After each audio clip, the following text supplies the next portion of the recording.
Et bonjour à tous. Voilà, écoutez, on se retrouve. On est au port actuellement de Vibo Marina, qui se trouve non loin de Vibo Valentia, qui est un petit peu plus haut sur la colline là-haut. Mais quand même, il faut prendre le bus pour y aller, hein, c'est pas juste à côté. Voilà, regardez, on voit un espèce de sapin là-bas encore une fois. Donc regardez, ça ressemble encore à cet arbre qu'on voyait sur le pavillon. On en voit un autre là. Donc il faut qu'on se renseigne sur cette variété qui est assez particulière, hein. Ça a l'air d'être dans la famille des pins quand même, mais ça a l'air d'être un pain assez particulier. Voilà, bah écoutez, nous aujourd'hui le soleil vient, hein, la chaleur commence un peu à tomber. Et du coup on fait un peu de bricolage, en tout cas j'avais des travaux à faire vu que ça, comme vous pouvez le voir, je vais mettre comme ceci, tac. Donc ça c'est mon ancienne drisse de GV et elle n'est pas très vieille pourtant, elle a été changée il n'y a pas si longtemps que ça. Bon, forcément c'est celle qui est le plus utilisée, hein, je pense, drisse de GV, écoute de GV et écoute de Genoa. Et la drosse d'enrouleur, bon, c'est les 4 bouts sur lesquels on tire le plus souvent, je dirais. Maintenant, bon voilà, cette marque là de celle-ci, c'est le fameux Top Cruising, je crois, qui sont à peu près, on va dire, le premier prix pour avoir quelque chose de correct, et qui ont déjà un petit prix, hein, mais qui sont quand même beaucoup moins chers que d'autres modèles. Donc souvent on part là-dessus, quoi. Et le problème c'est que, bah écoutez, vous voyez un petit peu, ça s'est effiloché, ça s'est un petit peu bouffé. Et du coup ça a pris en diamètre, ça a pris en volume. Et maintenant je force énormément, je tire dans tous les sens pour pouvoir hisser ma GV, etc. Donc vu que c'est quand même un gage de sécurité, parce qu'il y a hisser mais il y a aussi affaler, quoi. Et donc, ou prendre un riz par exemple.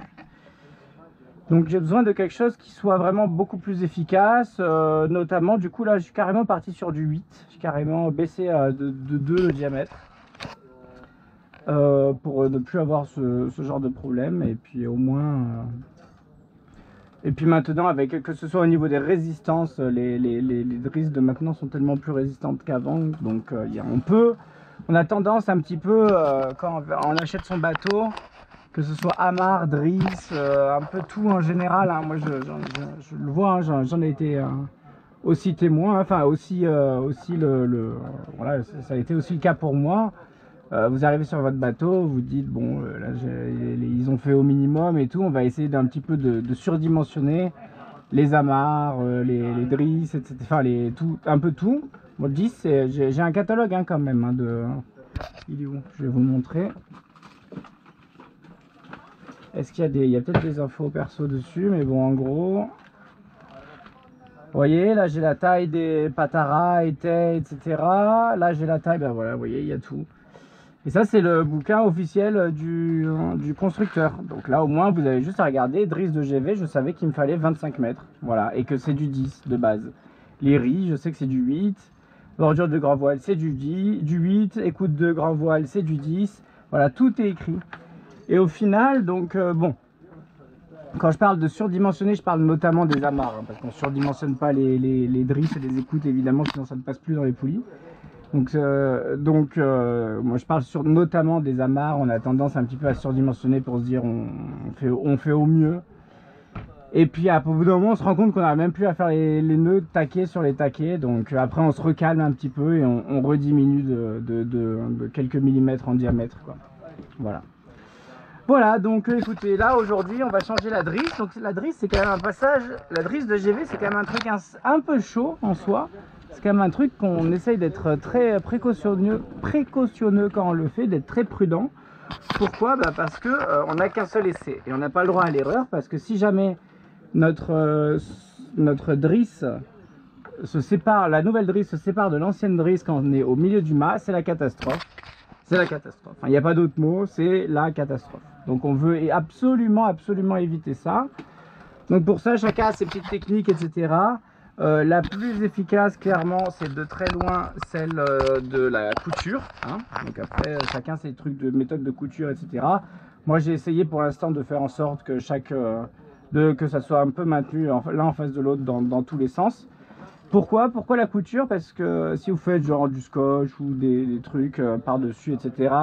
Quand je parle de couture, il faut vraiment piquer à l'intérieur Là, vous voyez qu'à chaque fois, je rentre à l'intérieur, je traverse. Hein, c'est ça la couture. Sinon, ça veut juste dire du surliure ou je ne sais quoi, mais c'est pas la même chose que là. Nous, ce qu'on veut, c'est vraiment piquer à l'intérieur, aller de l'autre côté, piquer à l'intérieur, revenir, piquer, revenir, etc., etc. Pourquoi? Parce que pour justement cette tension-là, quoi. Parce que imaginons que ça se coince d'une manière ou d'une autre, on veut pouvoir tirer comme une brute sans que ça se casse. Si vous avez juste fait des tourbillons autour, forcément, ça va se casser la gueule, ça va se désolidariser, ça va s'ouvrir, etc. Donc nous, première étape, on veut surtout solidariser dans le sens vertical, c'est-à-dire dans le sens de tension. On veut que ça soit le plus costaud possible, d'accord? Par la suite, donc là c'est la deuxième étape que je vais faire par-dessus, je vais quand même faire un petit saucisson autour pour que c'est pas tendance à prendre des angles, etc., se désolidariser pour que ça reste quand même bien d'une traite, d'accord? Donc ça je vous montrerai par la suite. Et voilà. Et après, donc moi c'est vrai que je suis d'expérience, je déconseille vivement, très très vivement, d'utiliser tout ce qui est scotch, trucs par-dessus, etc. Des petits scotch d'électricien, etc. Par-dessus en se disant ça sera mieux, ça tiendra par-dessus au moins. Si vous faites un bon travail de couture, ce qui est le plus chiant, hein, le plus méticuleux, et je dis pas que le mien est bon, attention, on verra, moi ça va être le gros suspense. Mais disons que là, c'est un peu le strict minimum pour que ça soit correct. Et après, comme je vous dis, on va faire les petits tourbillons autour. Mais jamais de scotch. Pourquoi? Parce que le scotch, ça fait que ça devient droit et ça n'aime pas les pliures, le scotch.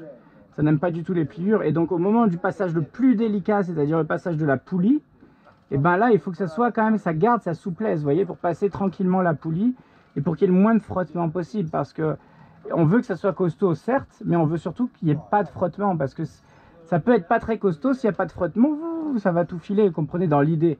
Alors que ça peut être ultra costaud, si ça se coince, c'est coincé, c'est bloqué, on ne peut plus rien faire. D'accord? Donc ce qu'on veut, évidemment, c'est un mélange des deux. Mais pour ça, on va quand même déconseiller d'entourer avec du scotch, et on va essayer de garder le minimum d'épaisseur possible. Bon là, c'est très simple, parce que je change avec du 8. Donc pour le coup, une fois que ce passage-là sera passé dans la poulie en haut du mât, ça sera quand même le plus dur de fait. Mais bon, voilà. Donc voilà un petit peu pour l'idée. Je voulais vous montrer, je ne sais pas si je vous l'avais déjà montré cette méthode au préalable, etc. Je sais que je vous en avais déjà parlé. Je me rappelle plus si on l'avait fait en live ou pas. Voilà, mais c'est possible, hein, vous pouvez chercher changement de drisse, c'est possible qu'on l'ait fait il y a longtemps, mais bon, je voulais vous montrer. En tout cas, ça c'est juste la première étape, hein. Je voulais vous montrer plusieurs étapes, donc ça, c'est la première étape. On vient piquer de chaque côté, on traverse, on pique, on traverse, on pique, on traverse, on pique, on traverse, on pique, pour pouvoir, si je tire, c'est super costaud, ok, c'est juste ce qu'on veut. Voilà, bon bah écoutez, je vous laisse là-dessus, et je vous retrouve tout de suite pour la prochaine vidéo, une fois que tout sera saucissonné. Bye bye!